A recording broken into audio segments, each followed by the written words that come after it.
Free socks. Let's go! Go, Jets, go! Winnipeg is back in the big leagues and over the moon.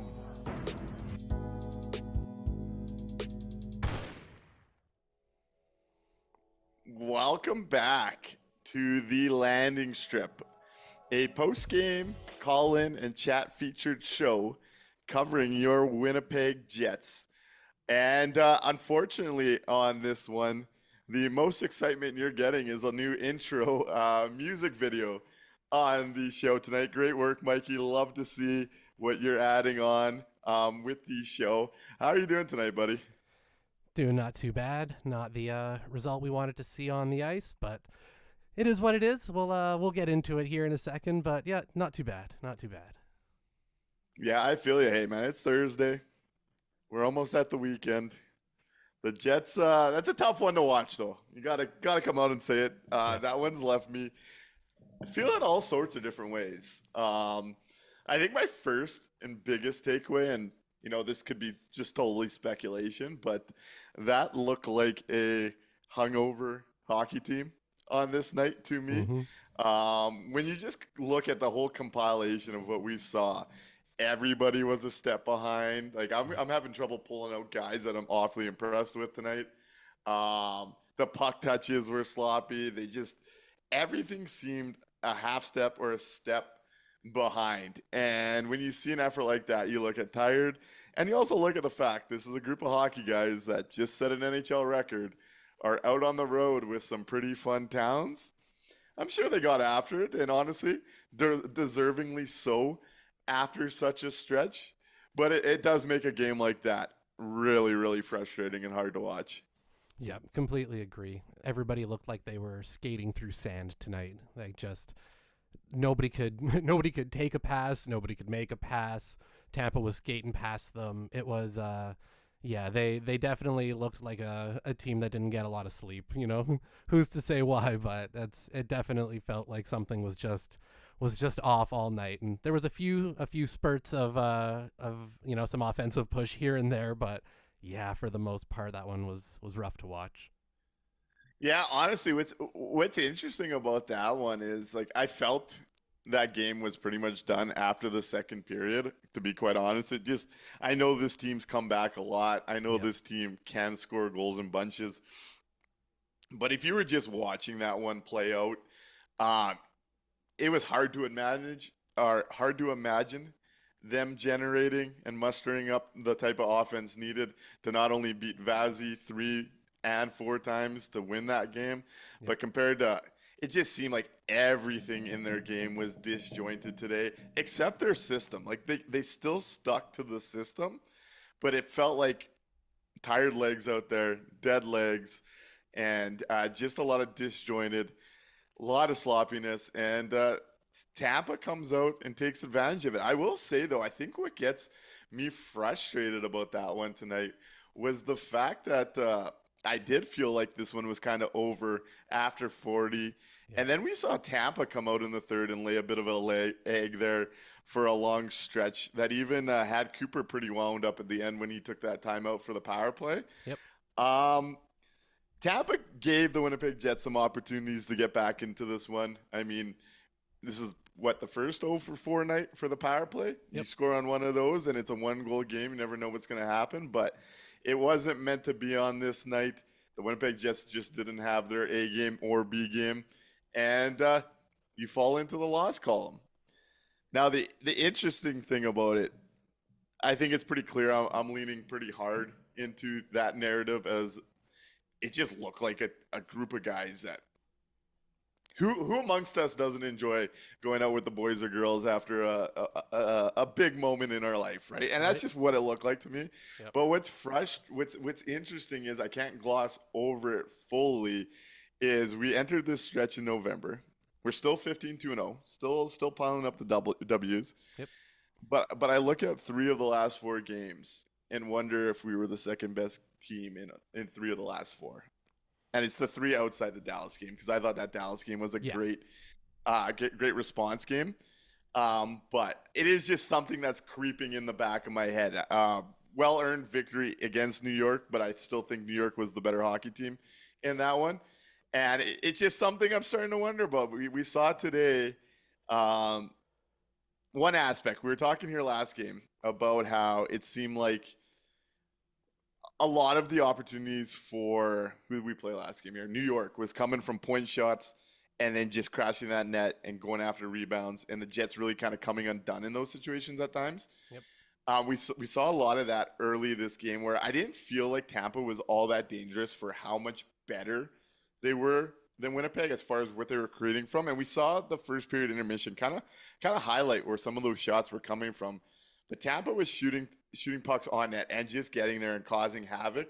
And I do wonder if that's one aspect that teams are starting to use to try and break down that defensive system, because it does appear to be a bit of a hole. And the other aspect for me when just looking at the full picture of those last 4 games is how much, when this team is off, how much moving the puck out of their zone really, really, really hampers this decor. And it wasn't even just on that aspect today. I don't think there was anyone really going, like, we're not throwing the D under the bus, we're not throwing the goaltender under the bus, we're not throwing the goalie forwards under the bus. But I do see that issue arising when you get into some of these teams that get on you quick, that are capable of controlling the play in the ozone a bit better. And we've seen that kind of creep in the last 3 of the last 4. So it's just a little pause button here, despite the great start. What's your kind of thought on that? Yeah, there's definitely those are some of the underlying things we've been noticing, right, in the games, which, winning fixes everything, and it kind of sweeps it up.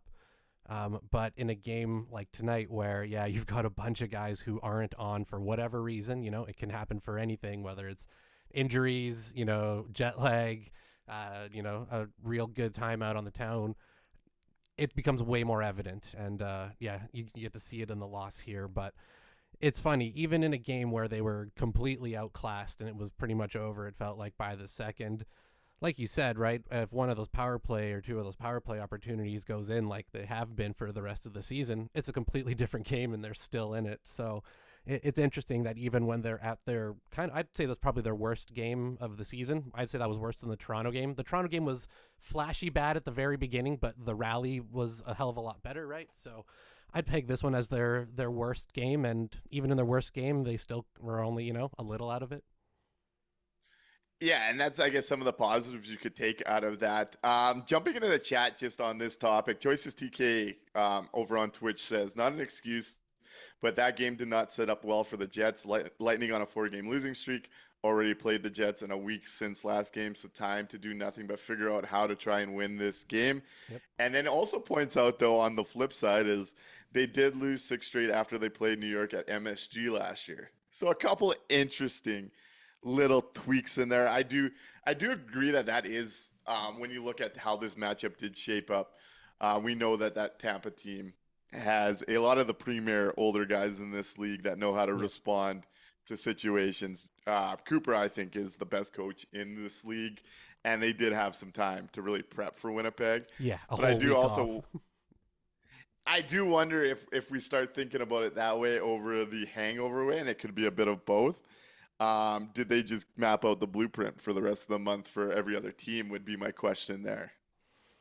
I mean, that's been the blueprint, right? Attack them with the speed and just make sure that they aren't able to get out of their zone. And if you can get them skating backwards, you've got a real good shot at it.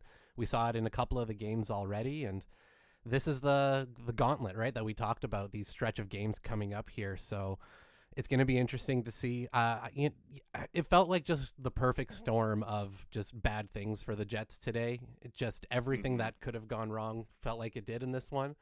Our good friend Toronto Sports Network on YouTube points out that if it had to happen, it may as well have been in epic fashion. So, yeah, everything went wrong today. Hopefully, they've got 4 days before the next game. I think they've got some time to get all of that out and come back. Staying in the chat, Doug Henderson points out that you learn more in a loss than you do in a win. So hopefully, the Jets come away from this, see where the holes are.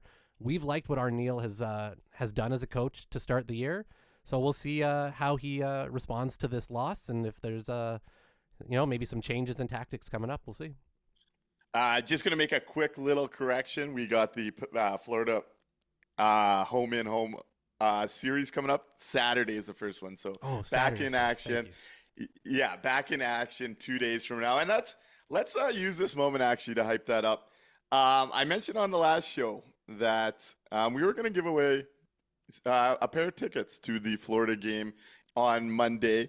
And it's real simple. Honestly, it's real simple. I'm going to ask you guys a question. If you want a chance to win, either reply in YouTube or on Twitch up until the next show. We're going to announce the winner at the next show. So if you're not in the chat tonight and you're listening or watching later, make sure to jump in.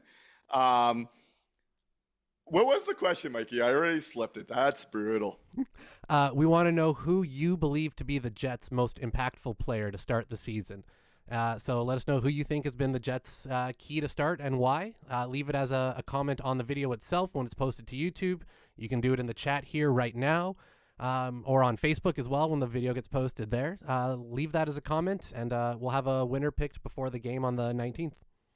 I'll hedge a bit and say it doesn't necessarily have to be a player. It could be anyone associated with the organization if you believe they're the most impactful. I just want to see where our coaches, mascots. Think. Yeah, I want to hear what our listeners think has been the most impactful aspect in the Winnipeg Jets so far. And if you do that in the chat, you're going to be entered to win tickets to the Florida game coming Monday. So, yeah, if you want to enter, jump in the chat, say it. I believe the most impactful player is, or coach is, or mascot is. And guess what? You're entered to win. We'll have a draw Saturday night. Winner will be going to enjoy the 20th anniversary game against the defending Cup championships and old friend Paul Maurice on Monday night. So, hey, you want to win? I already see in analytics we trust. The Jets have a Vezina Trophy winning goaltender in Connor Hellebuck and the entire coaching staff. I think that's a great answer, and absolutely. that puts in analytics we trust in the draw to win a set of tickets for Monday. So, yeah, we want to hear from you. Let us know what you think has been the most impactful games or impactful parts of the Winnipeg Jets this season, and you'll be entered to win.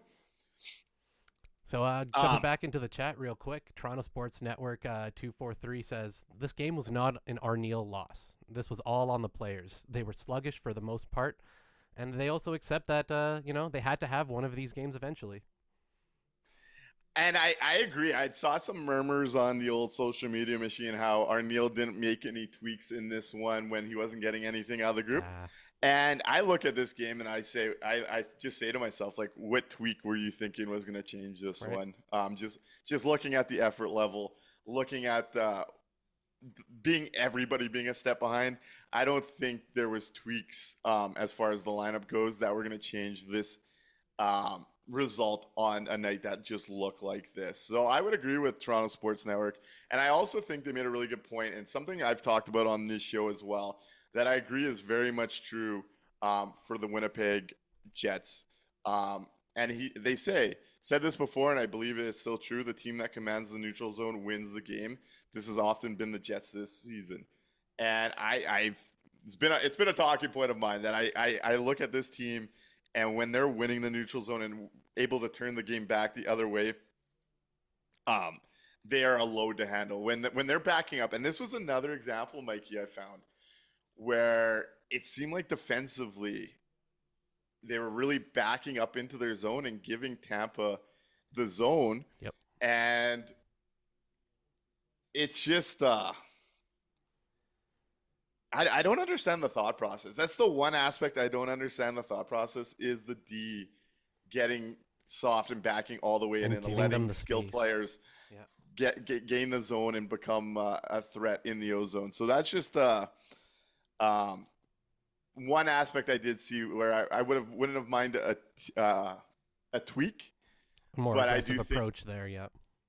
Yeah. So I don't know. Just some interesting things from that one. We're already getting some good answers on the question of the day. Hey, Phyllis. She shouts out, hey, Mikey and hey, Nick.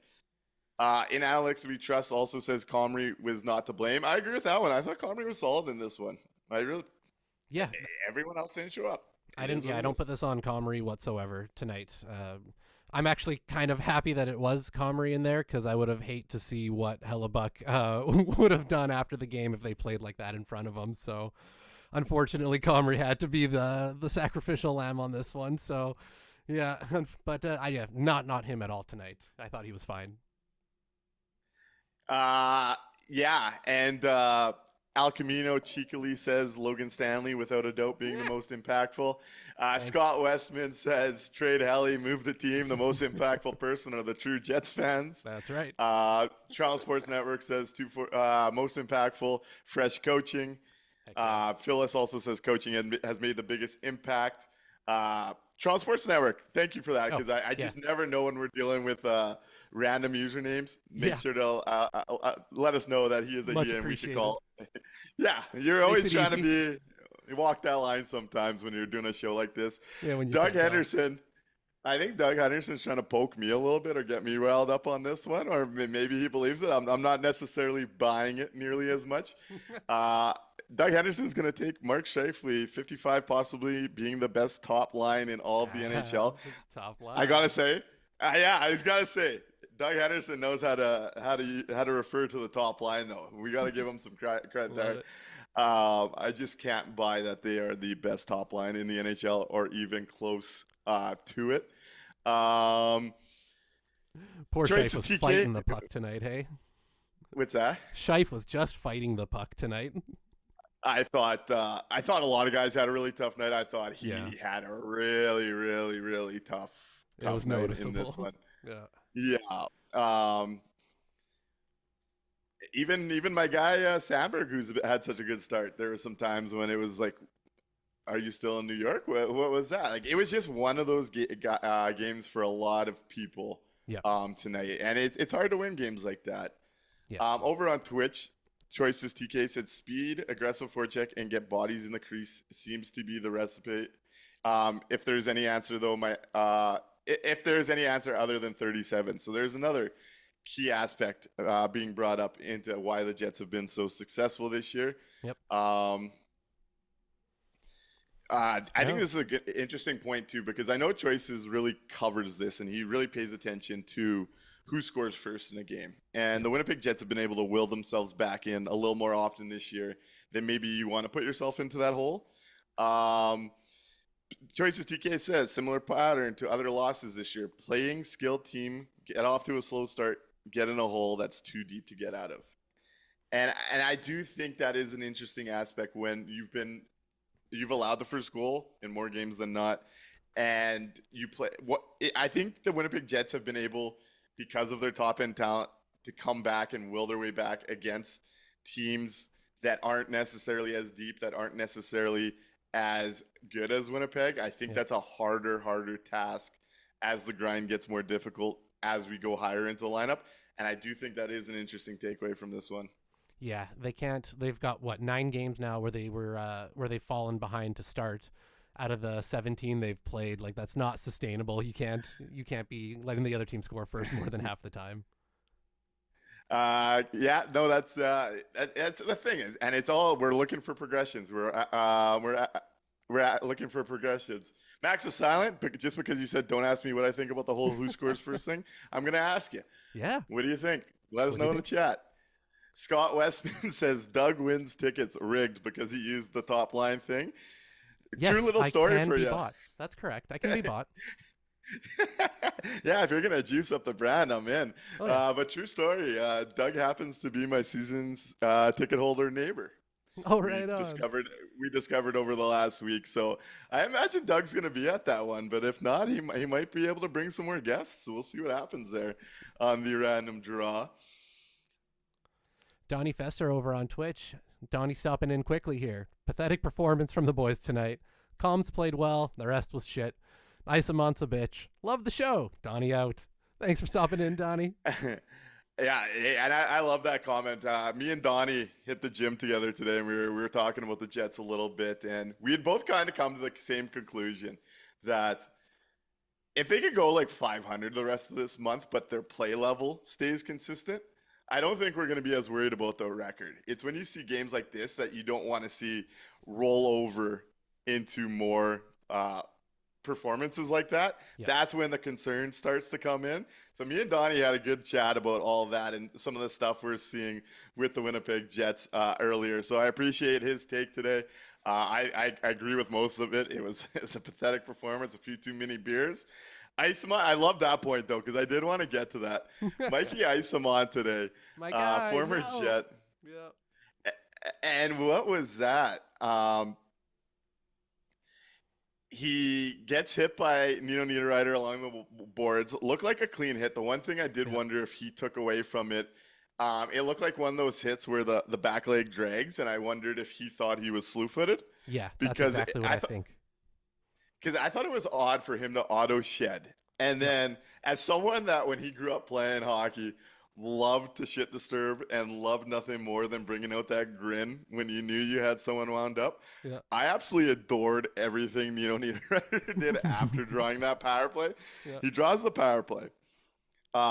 We get whoever the cameraman or camerawoman was, great shots getting the back and forth of the chirping as Nino just looked so content with it all. But to watch Adam Lowry answer the bell, ready to go with Instantly. Mikey Isamont. And I swear Mikey Isamont shit himself. Like, he totally froze up. Uh-huh. Hey, That they were was, teammates for a short stretch. He's seen Lowry, work out, and he knows what Lowe's is about. So, yeah, no, as soon as that came over, it was, oh, nope, never mind. I'm good. Yeah, it was. I did enjoy that. Especially right now, I know you posted on Facebook, the Lowry look right now looks even more intimidating than normal. Yeah, he's menacing right now with that shiner and that facial hair. It's looking good. Yeah. I see Rannis consort Brian has joined in the chat. Says, howdy, friends. 80 and 2 incoming. Still on the table. Welcome to the show. Thanks for coming by. D-Labs25 says, I was concerned about Comrie's start, but he kept the boys in it. And we had kind of talked about this on the last show. I know Max the Silent had brought it up where he was interested in seeing Eric Comrie in this game. And I was with him. I think this is the time to manage the Eric Comrie, the goaltending, and Connor Hellebuyck workloads. You look at the schedule, and I thought Tampa was probably the easiest game of the three when you factor in Florida's the next two. Yep. So I did like them going to Comrie. We found out this afternoon. Thought he did well in it, and they should continue going to him early. Yep. But I'll say this, Donnie, in our conversation earlier, Donnie raised a really good point, or an interesting point, actually. And I want to run this by you. So Donnie was on the other side of the equation and thought that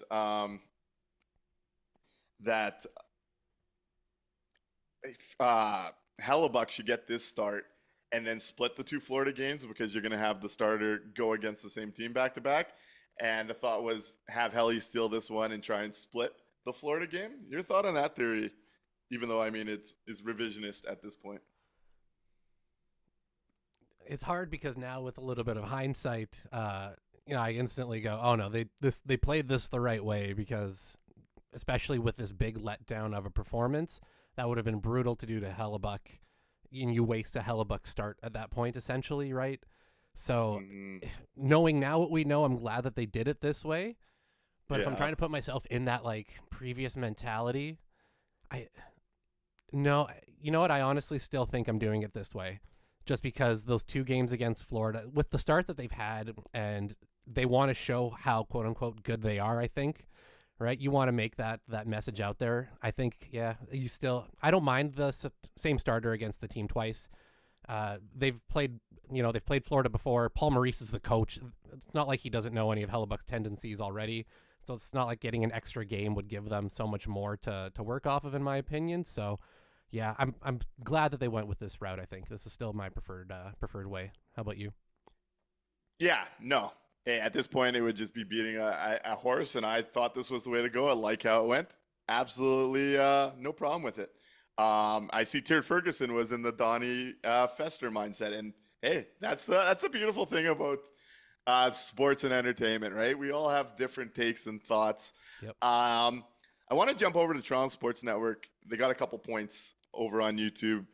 I'm actually worried about Tu is playing hurt. He is way out of form, and yeah, I'm at the point where I brought it up about a week ago, but I'd really want to see it now. Though I think he had his struggles at times tonight for the second game in a row. I think I'd like to see Colin Miller and Dylan DeMello swapped ASAP. Yep.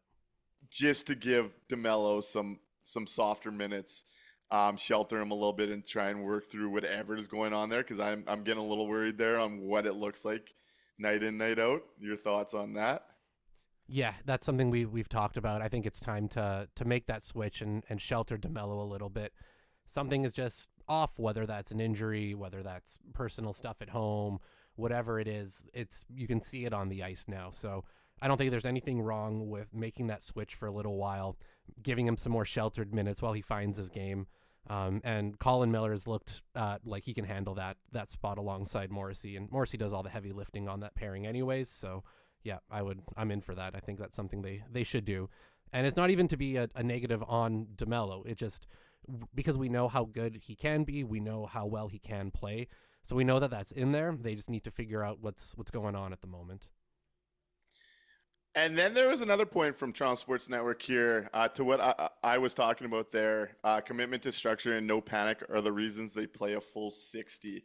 And I have a couple thoughts on this one. As I was having a little bit of a back and forth with someone during the game on it, we had both agreed that despite how it looked and how sloppy the game was, that the Winnipeg Jets really did stick to their structure in a really I don't know if positive would be the right word. We didn't necessarily agree on that, but they really stuck to their structure in this one, despite not having their fastball, not having the wheels, not having the puck movement.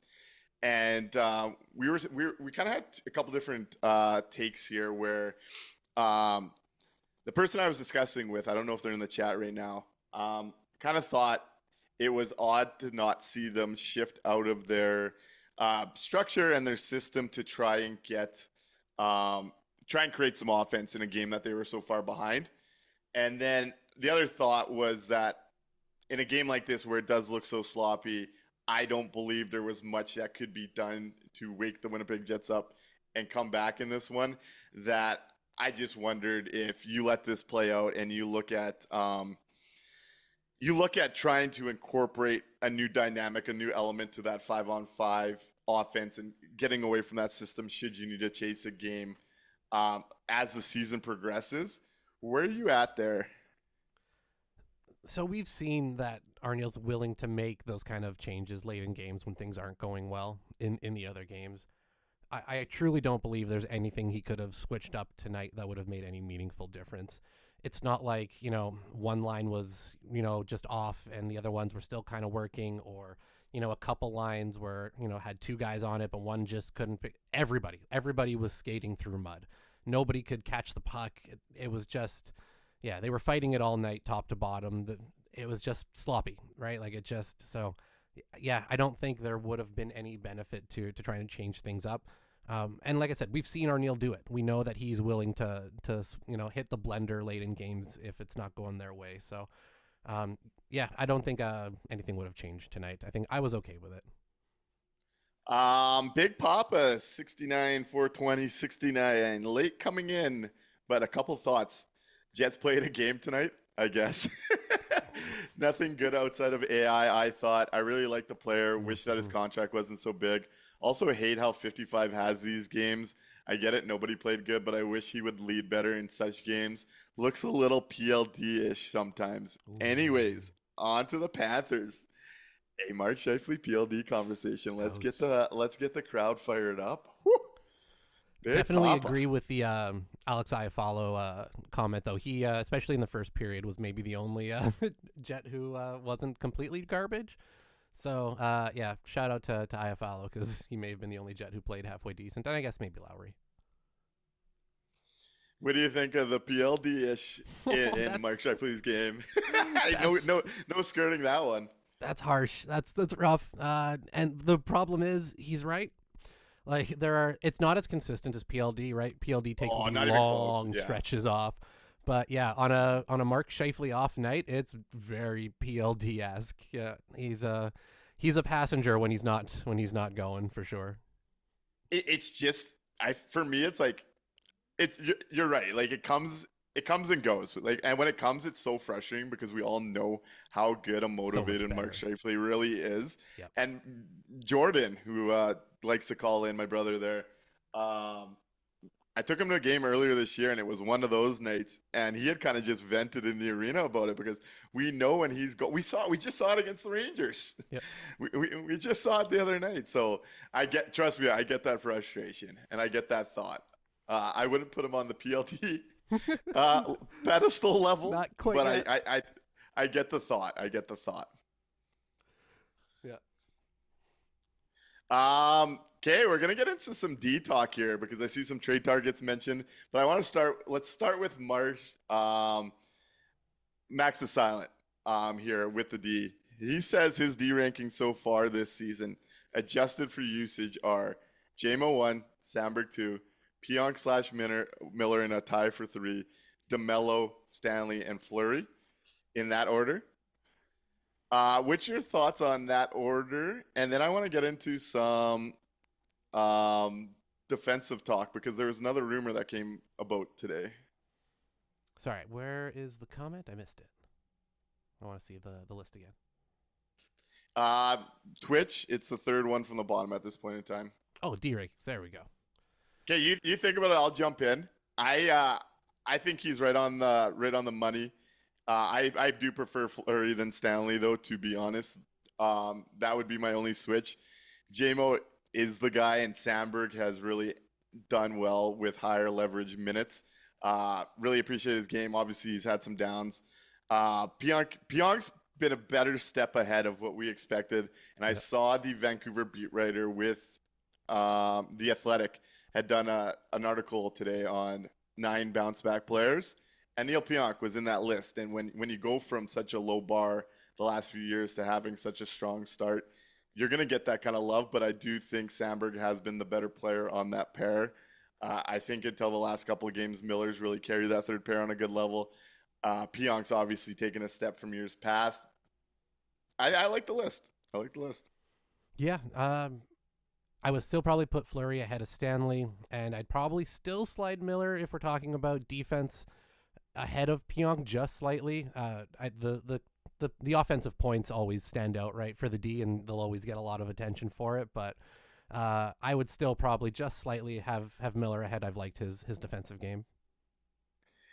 Yeah, so let's talk about Choices TK asks, thoughts on Alexiak, who was mentioned on the last KNR as a possible defensive ad. It feels like he's been a guy that's been connected to this Winnipeg Jets team quite often over the last couple of years. And I do think he's the type of ad that does make some sense in Winnipeg, though I think I want to aim a bit higher when it comes to the D-man ad. Yeah. I think he matches a lot of what they're looking for, though, so I could totally see them being involved in that. But then there was another rumor. Also, Doug Anderson, where was he Chevy interviewed for today for 24 minutes? I'd love to know so I can go take a listen. Yeah, that's an interesting one to hear. Because our Neil was on the Ray and Drag show, which was a good listen. So if you're looking for more content, I thought that was a pretty good interview.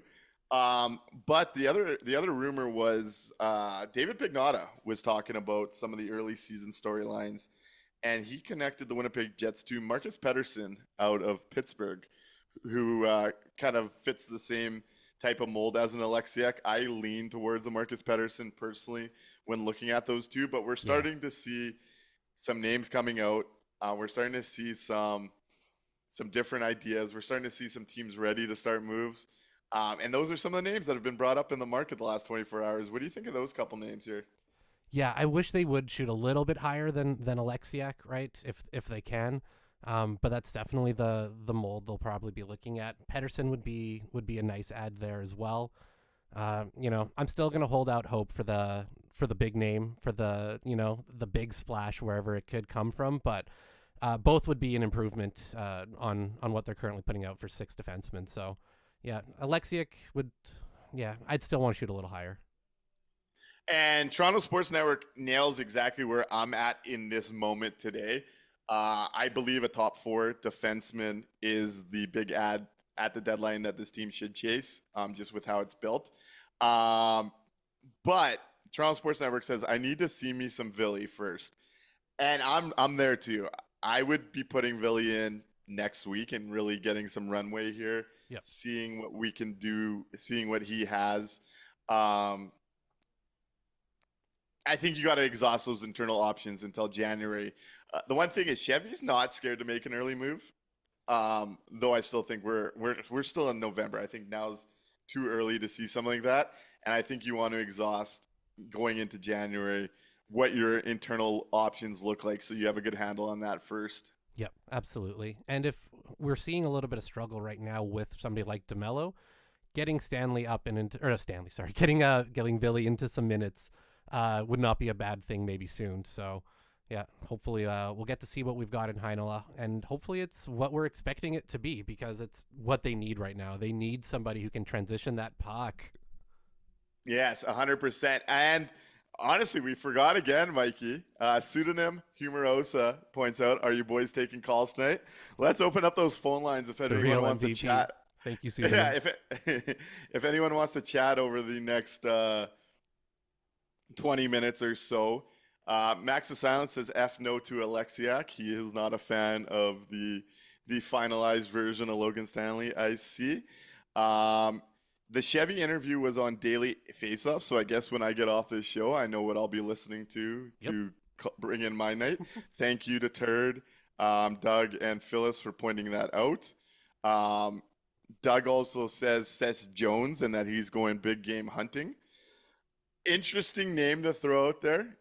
I would only want to touch Seth Jones if there's some legitimate cap being kept on the Chicago end. Yeah, that's got to be a 3-way trade with 2 teams retaining. And yeah, I do not want to be paying him $9+ million over the next, 5-6 years? 5 years, I think, still.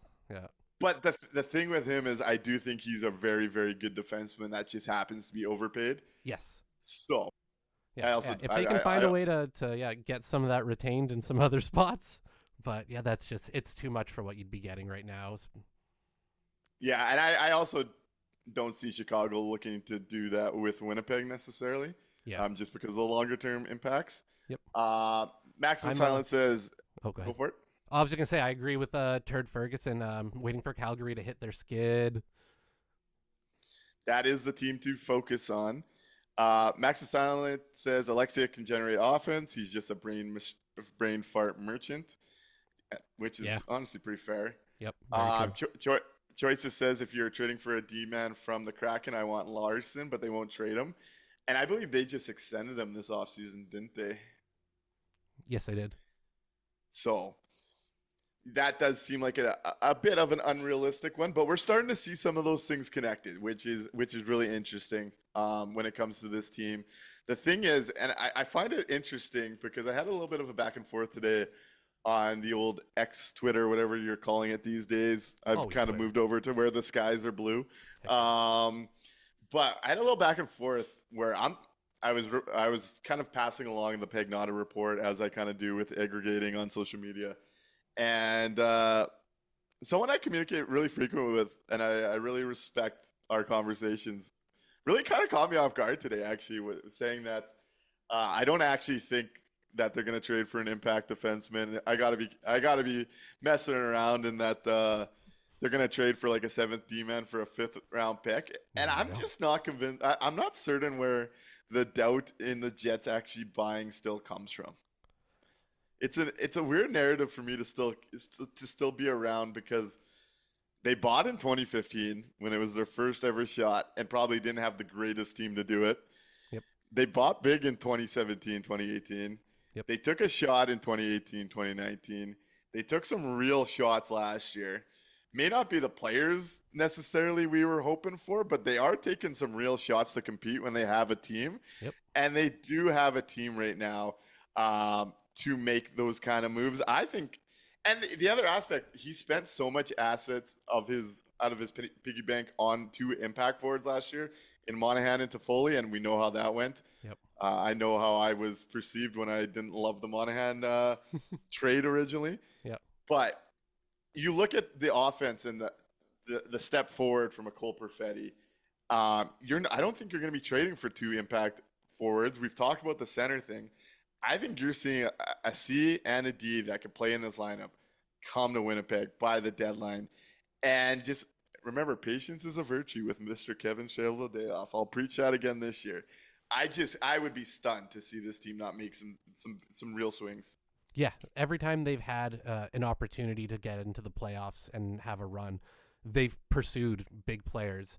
And yeah, last year didn't work out the way that we wanted it to, maybe not with the exact players we would have liked to have seen brought in.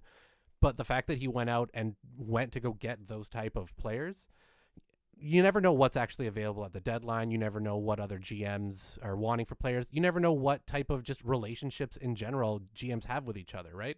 So all that stuff plays into it. I have no doubt that they are working hard right now to identify an impact player up front and on the back end. Now, will they get both in one deadline? That's fucking hard to do, right? That's really difficult, but I have no doubt they're going to be pushing hard to bring in at least one spot as a high-end impact player, and if they can get both, they'll do it, I think. This is the time. Okay, I don't want to be this guy, but I'm gonna do it just to give a little tickle and to get people excited. I'm not an insider, but I heard they made a pretty interesting call this week, and I want to ask some more people about that kind of thing before I say anything. But I think they're going big game hunting. Yeah. And Phyllis made an interesting comment here saying that Chevy was very transparent in the interview with Frank, and that's not a Chevy that I'm used to. So again, I'm excited to go listen to this podcast after we're done here, because I wish I knew about it so we could talk about it here. That's on me. I didn't even realize Frank released an episode with Chevy. Yeah, I didn't even get a notification anywhere for this one. So yeah, we're gonna hit that up right after the show. Toronto Sports Network reiterates too what Turd Ferguson was saying, that Pitt is open for business. I suspect he hold by Chevy for Calgary, though. And this is the thing to remember when we're trying to predict with Kevin Cheveldayoff. Shout out Max the Silent. Maybe the Devils will part with Kovacevic. The thing with Kevin Cheveldayoff, he's willing to move early, like we saw the Monahan thing early, while still retaining some assets for something later at the deadline. I think when we get closer to the deadline, you really want to start looking at the teams that potentially faltered late when it came to Kevin Cheveldayoff. The one thing he's kind of gotten this rep for finding guys you wouldn't expect coming out of nowhere with a trade, right? Yep. And I think if you start to look at the trend of how he finds these guys and where they're coming from, it's typically a team that was in the race all the way till the end of the deadline and sputtered. And they're kind of stuck making a decision. And Kevin Cheveldayoff kind of calls them and says, hey, what are you looking for this guy? I know you're in a tough spot. And kind of says yes to a deal. Like, that's kind of my perception of it. When you think of Paul Stastny, yep. St. Louis Blues started collapsing late that week of the deadline. I think they lost 4 games in a row, and they were sitting in 8th spot. And Chevy goes and gets that guy. Nino Niederreiter. Nashville still had a year term, and we're kind of talking about retooling with Trotz. Goes and gets Nino Niederreiter on a year term plus an extension later, last minute within the deadline.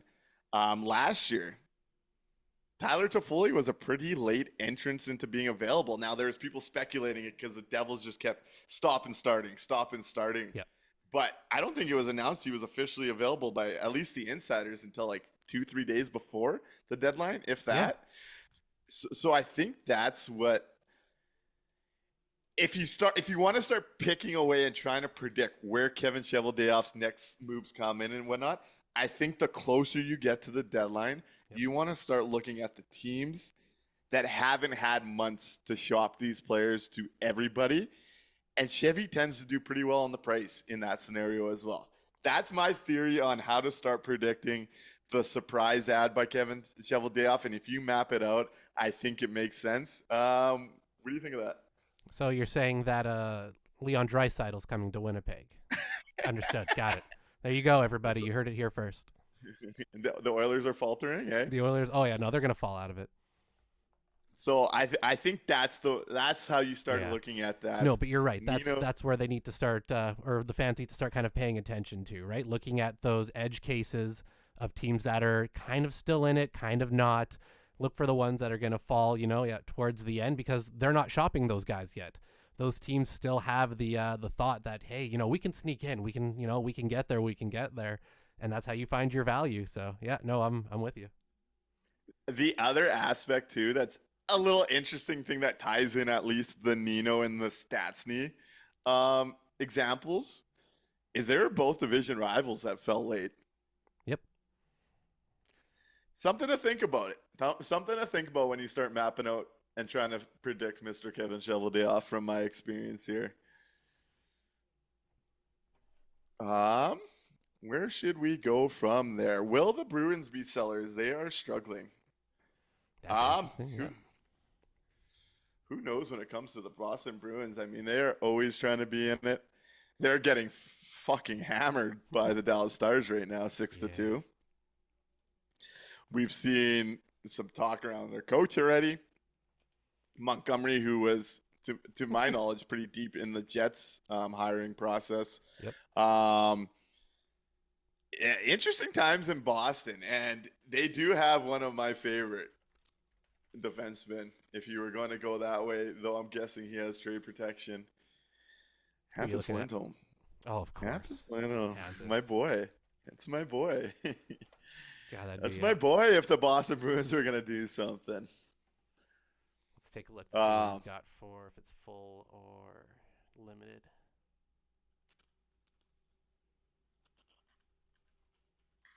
I'm guessing he's got something. For sure. Let's take a look to see.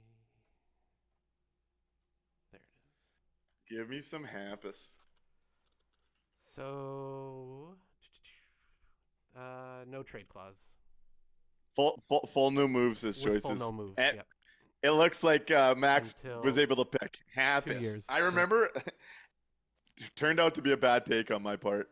But I remember there was a huge debate on social media when the Ducks were trading Hampus, and he was kind of a player that's always been a very, very good defenseman, but the Ducks fell apart so much, so his analytics in his declining year were not good. He did not look the part.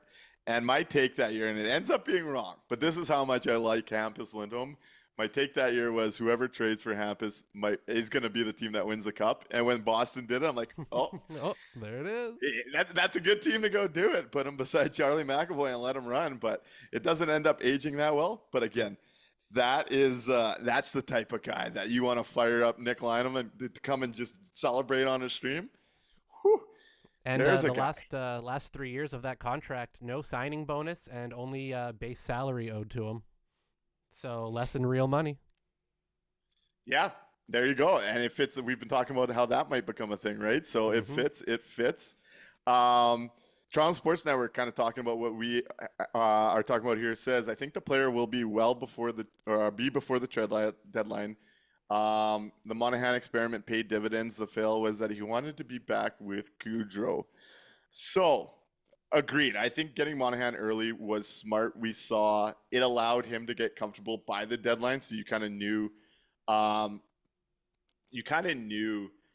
that, okay, you got your center. Let's go find another piece. Right? Is what trading for Monahan early basically allowed them to do. And if it didn't work out, you could have moved him to the wing and tried another center if you really wanted to. I think that was never going to happen, but you have those options, right? You get to be more flexible when you make that early move if you have the cap and assets to do it.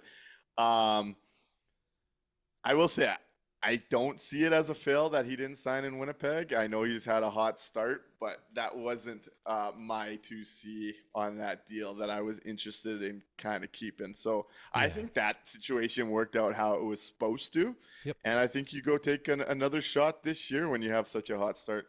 Yeah, totally agree. The contract that it would have taken to keep Monahan here long term is not one I would have wanted to sign. So, and last year they needed 2 pieces up front, right? That was really, we talked about that. They needed multiple impact spots up front, and they went and they got those guys.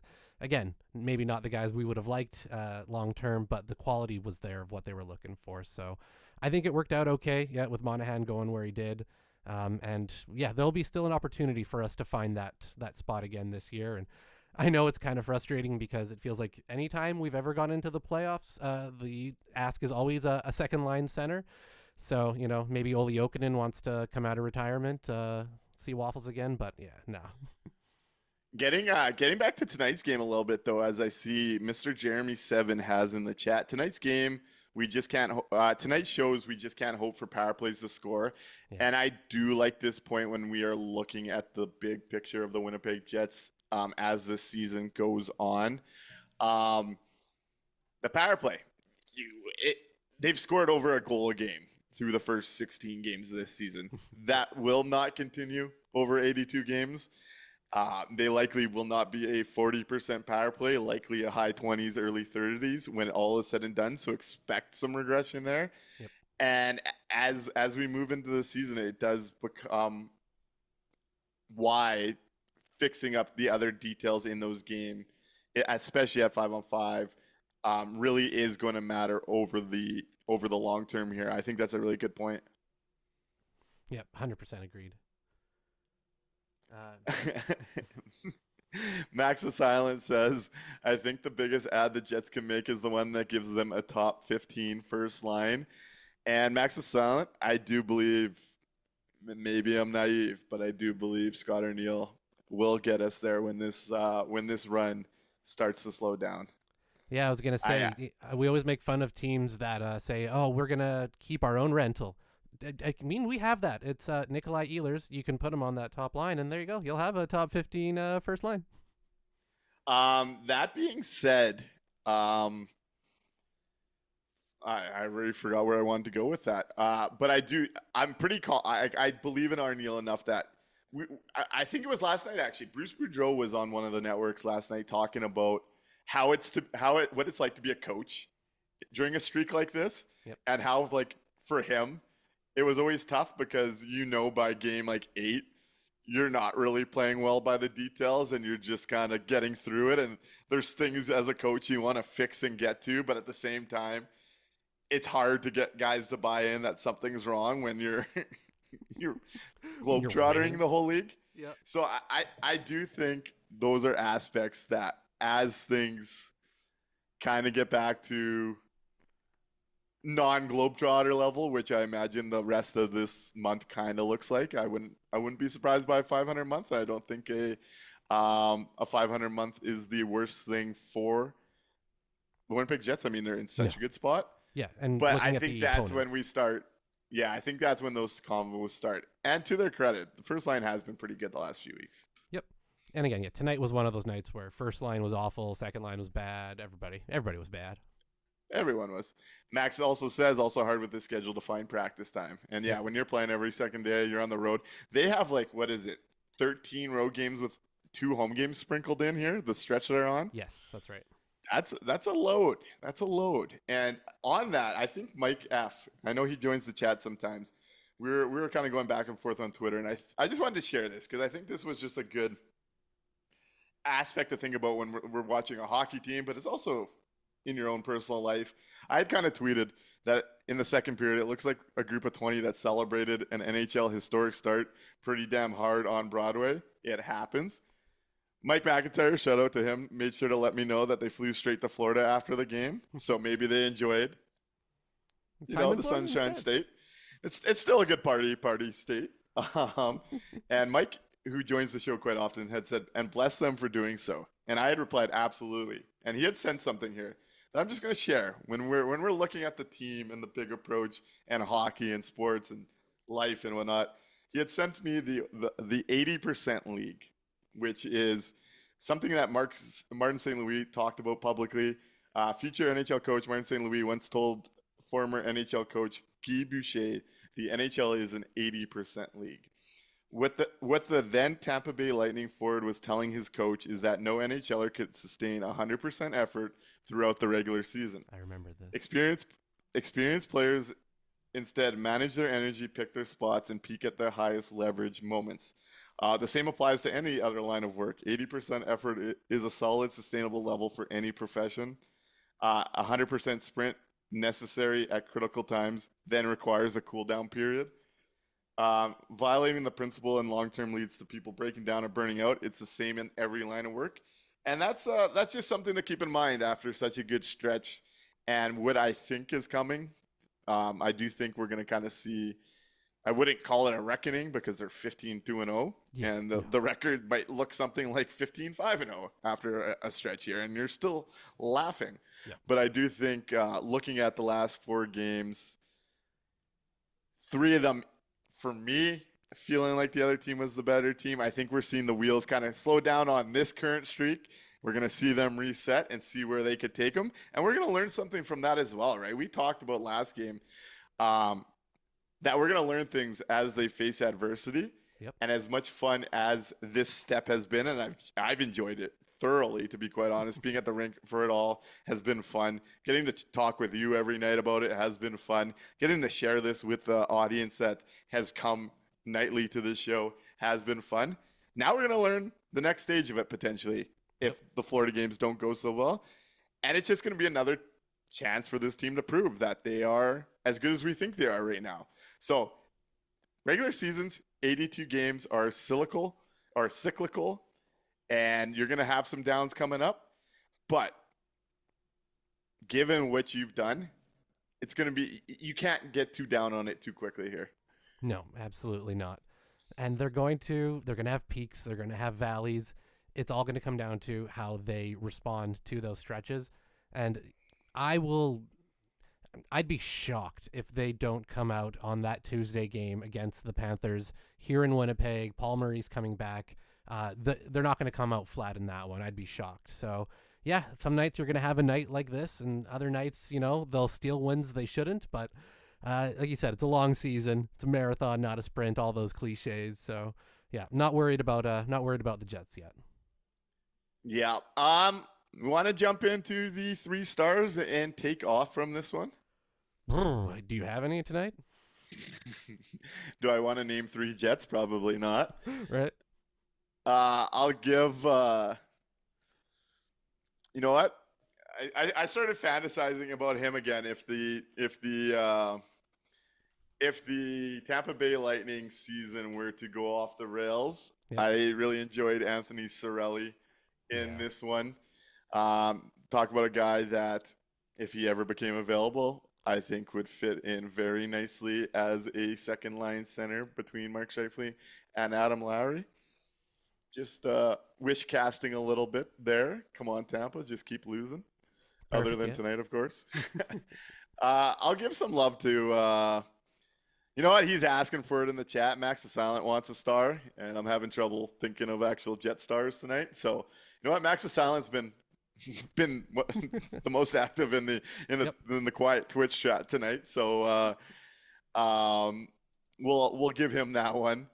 And I'm gonna give Eric Comrie just a little bit of love at the end of this one, because I did think he was solid despite what it looked like in front of him. Yeah. Number 3, I'm gonna give our chat the 3rd star tonight. YouTube, Twitch, you guys are the best. Thank you so much for hanging out with us. 2nd star, I'm gonna go the real AI, our new AI, Alex Alafalo, who I thought was maybe the only Jet skater who wasn't completely terrible. I had a number 1 star and I've forgotten it. Eric Comrie. It was Eric Comrie for being the sacrificial lamb for Scott Arniel, probably looking at the team looking like shit today and going, yeah, we're starting Comrie. We're going to start Comrie tonight. So Comrie is the sacrificial lamb. He gets my number 1 star. Hey, I like it. Thank you all for tuning in. We'll be back after Saturday's game against the Florida Panthers. And remember, if you want a chance to win tickets to see the Florida Panthers on Monday night in Winnipeg, the 20th anniversary game against the defending Cup champs, all I want to know in the chat, whether on YouTube, Facebook, Blue Sky, Twitter, X, TikTok, who has been the most impactful Winnipeg Jet coach, player, mascot, employee? And you come back on Saturday where we announce the winner. Right on. Good night, everybody.